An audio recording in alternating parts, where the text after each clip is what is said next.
This is the moment that we've all been waiting for tonight. Tonight, we crown the new Miss Universe. The first runner-up who will have to take the winner's place for any reason is Miss Lulu. The winner is Miss Apple.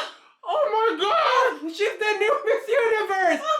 Please step out of the camera, ma'am. Luto yan, luto. Hindi ka na magluluto ngayon. Niluto mo ang kompetisyon. Ano bang lulutuin mo ngayon besides the competition? Today, ang nilutuin natin ay yung version ko ng Sipo-Á. Ah, so 2 dishes siya in one. Yes, kasi yun yung mga favorite dishes ko na nakagisna na natin kainin. Sipo, I know nakapampangan dish siya. Tapos yung alaking naman, paborito ko rin kainin yan, na chicken alaking. So, pareho silang creamy, kaya parang nagkaroon ako ng idea na ipag-combine na lang sila. So, ako gagawin ko ngayon is parang siyang combination talaga ng sipo at saka chicken alaking.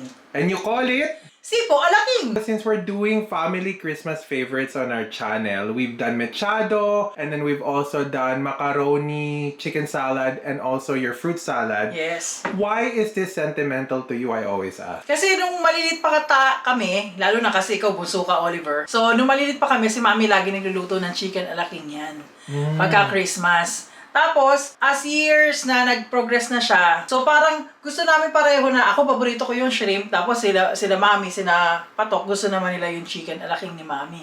So parang yung lasa, kinuha ko na lang siya na yung base pareho na creamy, tapos pinag-combine ko na lang yung chicken at saka shrimp. So para naging tradition na rin na niluluto natin every Christmas. O, a little warning lang ha, version ko to. So ito yung umayon sa taste buds namin. Talaga na every year na gustong-gusto namin na nagke-crave kami na nakainin. So sa mga tao na mag-react na mali yung version o iba, kasi nga, ito yung version na kinagisnan ko. So, relax lang kayo dyan at panoorin nyo at itry nyo rin dahil magluluto na tayo. O, yung first ingredient natin is yung chicken breast na boneless. Cubes na siya. Bali, ito is 1 pound. Ito naman, 1 pound na frozen jumbo shrimps. So, depende sa inyo kung gusto ninyong gamitin yung fresh. Pwede rin. Pero ako sa version kong to, lagi kong ginagamit ang frozen cooked shrimp. Why is that? Is there a difference in your taste? Yes, kasi una, mas prefer ko yung hindi siya masyadong malansa. Kasi usually kapag yung fresh na shrimp yung gamitin ninyo, minsan na-overcook din yun pag matagal yung pinakukuluan. So unlike yung kapag frozen shrimp na yung ginamit natin, sandali lang, mare-retain niya ngayon yung pinaka texture na fresh shrimp talaga. So, ito yung nagwo-work para sa version kong to. So, just make sure yung shrimp nyo, frozen peeled shrimp. Pwedeng tail on o tail off. In this case, yung ginagamit ko ngayon yung tail on. And that goes for fresh as well? Yes. 1 pound din tong ating shrimp. Tapos, meron akong isang package na 1 pound ng green peas and diced carrots. Kung wala kayong makitang green peas and diced carrots na combination, pwede rin kayong gumamit ng tigisang half bag ng green peas at saka half bag ng carrots. Pero dito kasi may nabibili na frozen na magkasama na siya. So, substitute nyo rin, kapag wala kayong makitang frozen, pwede rin kayong gumamit ng fresh. May tip ako sa inyo. Kinakausap ko si Piolo Pascual. Ano ba yon? Tip! Kung depende sa preference nyo, kung gusto nyo rin siyang lagyan, pwede rin ang sweet corn. Pangdagdag ng texture. Next one naman is, meron tayong onions, chop. Meron din tayong garlic, chop din siya. Gamit tayo ng heavy whipping cream, 1 can of cream of mushroom, at saka 2 can ng quail eggs. Pwede kayong gumamit ng fresh, kayo na lang yung magbo-boil. Pero dito kasi sa amin, mahirap maghanap ng fresh na quail eggs. Kung makakita man ako ng quail eggs na fresh, minsan bulok. So, sasaka na lang tayo kung ang kana lang kinuha natin. Or, kung may may gusto nyo rin, pwede rin naman ang regular eggs na lang. Can you add mushrooms to this dish? Because I know you have cream of mushroom. Yeah, you can. Kung gusto nyo chunks ng mushroom, pwede rin. Pwede kayong gumamit ng buttons o kaya yung shiitake. Yan, masarap din yan yung mga yan. I prefer yung fresh na mushroom. Kung wala, pwede rin naman yung can. Okay, let's start cooking! So, start na tayo mag-gisa. Pan natin ngayon, nasa high heat siya. Lagyan natin ng mga 1 tablespoon ng ating oil. Ituin natin ang ating garlic. Madali lang tong recipe na to. Kayang-kaya nyong gawin. Isa natin yan. Okay, ang ating onions. Medyo turn natin siya sa medium na yun yung ating apoy para hindi masunog ang ating onions at saka garlic. Okay, next step natin, ang ating chicken breast. Pwede kayong gumamit ng, kung gusto nyo may buto, pwede rin. Preference nyo na yun kung anong gusto nyong klaseng manok na parte ng manok ang gagamitin ninyo. Pwede kayong gumamit ng wings, drumettes, kung pwede rin naman na yung thigh. Pero ako, mas masarap talaga kapag yung chicken breast yung ginamit dito sa dish na to. And it's easier to cook? Yes, easier to cook. At saka kasi nga naka-cube na yung portion niya, walang bones eh. Kaya hindi mo na siya masyadong aantayin na maluto talaga. Hindi lang natin maluto yan. So habang inaantay nating maluto, by the way, lahat ng mga recipe na niluluto namin sa aming vlog, yung mga ingredients nilalagay ni Oli yan sa description box below. So check it out. Sa recipe na to, ang lulutuin lang natin talaga is yung manok. So all the ingredients, pre-cook na siya. So napakadali talaga. I-adjust nyo na lang talaga yung taste mamaya sa version kong to. Tsaka yung recipe na to today, it's good for only 4 to 6 people. Ngayon, i-double nyo na lang yung recipe na gagawin natin kung mas marami pa kayong bisita. So, mga 5 to 7 minutes nating lutuin tong chicken breast. Makikita nyo naman yan kapag nawala na yung pinaka pink na area dito sa breast. Huwag nyo lang sunugin kasi malalasahan nyo yung sunog mamaya kapag masyadong malakas yung apoy ninyo. Next ingredients natin na ilalagay, ready na yung ating chicken, itong ating shrimp. So, frozen shrimp yan. Haluin lang natin siya. There's no need for you to thaw it or... No, kasi remember, kapag frozen ng isang product na binili nyo, nakakainin nyo, it has to stay frozen bago nyo siya lutuin. Or else, iba yung quality niya at saka dun nagkakaroon ng bad taste yung pagkain. Kapag not unless, check nyo dun sa packages sa likod kapag bago nyo lutuin. Tingnan nyo yun. Kapag nakalagay dun, cooked as frozen kayo. Huwag nyo ito to. Or else, iba yung lasa, iba yung texture. Incorporate natin yung ating mixture dito. Medyo magtutubig ng konti yan kasi frozen shrimp yung ginamit natin. Pwede na nating ilagay ang ating peas and carrots. Oh, you put the whole bag? Yes, of course. Kung gusto ninyong mas marami ang inyong peas and carrots, yung vegetables nyo, pwede nyo pasang dagdagan. Kahit na 2 bags pwede. Haluin lang natin ng konti. Then we'll just have to wait until it simmers. Let's wait until medyo matunaw yung ating vegetables at saka shrimp. About 2 to 3 minutes lang. So by the way, meron ako dito mga seasoning natin. Optional din tong mga gagamitin natin pero lang itong optional tong chicken powder. Maglalagay tayo ng 1 tablespoon mamaya. At saka, yung salt and pepper natin, season to taste na lang yan. Depende sa panlasa nyo. Yung garlic powder, lagyan din natin siya ng mga half a teaspoon lang. Lahat to optional na seasoning besides sa salt and pepper. Tapos, optional din ang butter. So, maglalagay lang ako ng mga 2 tablespoon of butter. Para lang sa creaminess mamaya. So, haluin lang natin yung ating mixture. Tingnan nyo, nagtutubig na to. Bumili ako ng chicken! Ba't kayo bumili ng chicken, ma? Eh, natalo ako eh. Akin to, wala kayo. Yung judge, nagka-camera, ang kapal, Okay, medyo nagsisimmer na yung ating mixture dito. So, ilagay natin yung ating 1 tablespoon ng chicken powder. What does that do for the flavor? Pampalasa lang, pampa-enhance ng chicken. Kasi remember, hindi tayo gumamit ng may butong chicken. Ginamit natin chicken breast. Like I said, gusto mo malasahan pa rin naman yung chicken, right? Balance na balance yan kapag may chicken ka na, tapos may shrimp pa. Ayaw mo ma-overpower. So, lagyan natin 1 tablespoon lang yan. Garlic powder. So, mga half a teaspoon lang. At this point, nakikita nyo, medyo kumukulo-kulo na siya. Lalagay na natin yung ating cream of mushroom. So, 1 can lang ang ating cream of mushroom. Hindi masarap, dapat ako nagluto. Ano ba, ma? Hindi totoo yung competition. Say it with me, fake. Fake ka! Lagay na natin yung ating 1 can of mushroom, yung ating namang heavy cream. So, hindi ako nagtatakal ng 1 cup, pero isang lata ang ilalagay natin.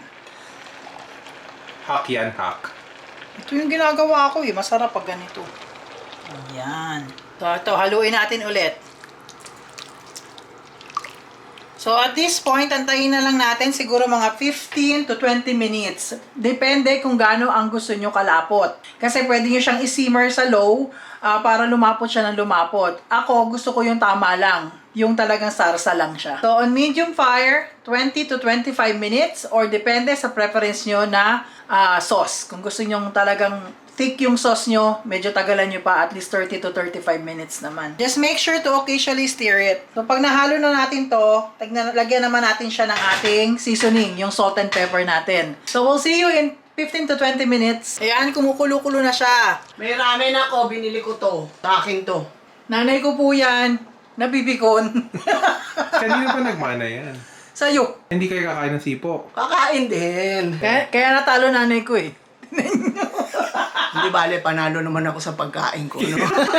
So, kumukulo na siya. Tikman muna natin yung ating sauce kung tama na sa asin. Kasi remember, naglagay tayo ng chicken powder kanina. So, tingnan na muna natin yung salt nitong ating niluluto.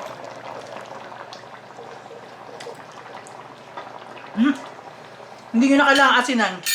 So, lalagyan na lang natin siya ng pepper. Black pepper na lang. So, mga ito, mga half teaspoon lang din. So, hindi na tayo mag-aasin masyado kasi naglagay ako ng chicken powder at saka yung mushroom na cream of mushroom natin, may salt na rin siya. So, talagang kayo na lang ang mag-adjust kung gusto niyo pa siyang medyo maalat. Pero para sa ating taste buds, okay na. Bihira ako maglagay ng asin dito eh. Kasi nga naglagay ako ng chicken powder. Maalat na kasi siya. So, nakikita ninyo, kumukulo na siya. Kung gusto niyo ganito lang ka-thick yung sauce nyo, luto na actually to eh. Ang aantayin nyo na lang dito, kung gusto nyo yung sarsa niya is yung thick na sarsa o yung ganito na, yung malabnaw lang, yung nasasabaw. Pero kung okay na sa inyo yung ganitong consistency, pwede na natin ilagay yung ating quail eggs o yung itlog kung gusto nyo yung buong itlog na malalaki. Pwede rin yun. What do you prefer? Do you prefer thick or thin? Gusto ko yung sakto lang kasi tayo kinakain natin to na may kanin. So pag ganito, siguro mga 15 minutes na lang to. Tapos ready na. So ito na yung pinakahuling steps natin eh. Lalagyan na natin yung quail eggs para ma-incorporate na siya. Okay? Tapos yung ating optional na sinasabi ko sa inyo kanina, yung ating butter.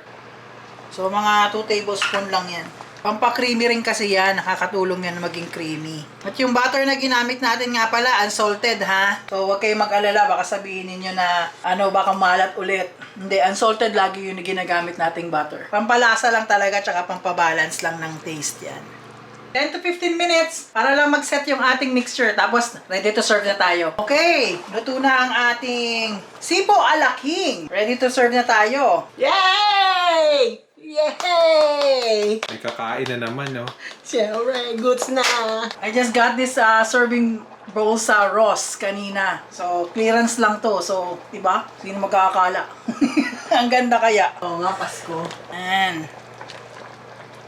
so, today, serve natin tong Sipo-Á King natin over rice. Pero, pwede rin kayong gumawa ng garlic bread o kaya kung gusto niyo tinapay para i-dip nyo dun sa creamy na sarsa. Masarap rin to doon. Okay, ready na to. Ready na ang ating Sipo-Á King. Tignan nyo, ang sarap, di ba? Ang daming itlog ng pugo. Yan ang nagpapasarap dyan, tsaka ang hipon. Siyempre, sino man na nagluluto niyan, masarap yan dapat, di ba?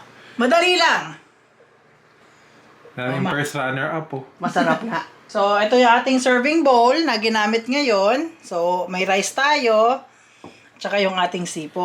So, over rice na lang natin gawin. Like I said, kung meron kayong mabibilan ng mga bread bowl, pwede nyo ilagay ito dun sa bread bowl para kumakain kayo ng chowder. O kaya kung may French bread naman, pwede rin. O kaya kung ano yung toasted bread nyo na lang. Masarap na yun. I-dip nyo dito, pwede rin. So, since meron tayong red na bowl dito, nakakuha ko ng maliit, nakaterno niya. At saka may placemat tayo. So, hindi nyo kailangan gumastos ng mahal dyan. Marami kayong makikita na mabibilan na pag nakikita kayo ng clearance o sale, bilhin ninyo kasi magandang accessories yan kapag magsaserve kayo sa table ninyo. Placemat na nakita, nakalagay Merry Christmas, at saka yung mga plaid na pula or green, yan ang magagandang mga dekorasyon pag Pasko. Or even if it doesn't say Merry Christmas, just green and Yes! red. Oo, green right? and red. A little tip yan para sa mga gusto na mag-present ng magagandang sa lamesa o dekorasyon pero hindi pwedeng budget. Alam mo, may nakikita nga ako dati, namimiss ko pupunta rin Divisoria, mura-mura ng mga bilihin doon. Okay, so ito na ang verdict. Titikman na ni Mami.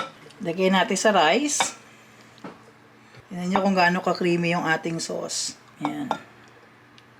Hindi siya ganun ka-thick, hindi rin naman ganun ka-loose yung ating sauce. Mami, try mo na ang ating Sipo-Á. Sabi nyo eh. Tatry ko na.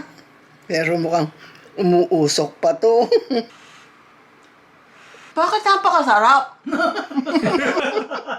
Nadaig yata yung luto ko. Creamy, masyadong creamy. Yung manok at saka yung hipon, nandun sa sauce. Hindi mo na kailangan pang tignan dahil mahuhulaan mo na sa lasa. Yan ang masarap. Dahil sarsa, ulam na. Ayan, success na naman tayo sa napakasarap na luto ng aking magandang anak. Dahil si Apple ay parte na ng ating vlog talaga. Ha? Kung ba ako reyna ng mga kusina, siya ang prinsesa Ako, ng ma. kusina. Ako. Ikaw, fairy. Talaga, thank you! Si Reyna ka.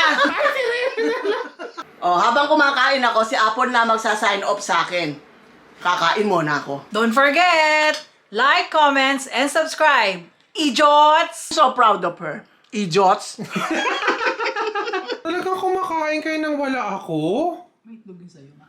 Oh, ito malaki. May Hoy, hindi niyo ba ako naririnig? Nandito ako. sarap eh. Ang mga wala kayong regalo sa Pasko, tandaan nyo yan. Itlog yung regalo nyo, itlog.